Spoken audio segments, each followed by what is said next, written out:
आज 10 नोव्हेंबर हा दिवस शिवप्रताप दिन म्हणून साजरा केला जातो।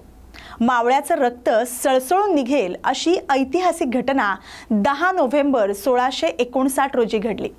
अफजल खानाचा वध करताना शिवरायांनी दाखवलेलं शौर्य जितकं अभिमानास्पद तितकीच वाखाणण्याजोगी आहे त्यांची दूरदृष्टी, जी या प्रसंगातून दिसते। आज प्रतापगड पुन्हा एकदा गजबजणार। आजच्या दिवशी प्रतापगडावर देवीची पूजा केली जाते। ध्वजारोहण करून नंतर छत्रपती शिवाजी महाराजांच्या पुतळ्याला जलाभिषेक केला जातो आणि त्यानंतर पुष्पहार अर्पण केला जातो। याशिवाय महाराजांच्या पालखीच्या मिरवणुकीचेही आयोजन गडावर केले जातं।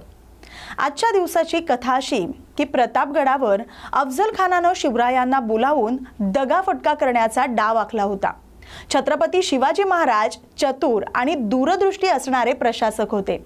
त्यांनी अफजल खानाच्या मनातील हा डाव त्याच्या भेटीपूर्वीच ओळखला होता। त्यानुसार अंगात चिलखत आणि हातात वाघनख घेऊन ते भेटीला पोहोचले। अपेक्षेप्रमाणे जेव्हा अफजल खानानं शिवरायांना मिठीत दाबण्याचा प्रयत्न केला तेव्हा त्यांनी प्रतिकार करत आपल्या वाघनखांनी अफजल खानाचा कोथळा काढला आणि म्हणूनच आजच्या या दिवसाला शिवप्रताप दिन म्हणून संबोधलं जातं।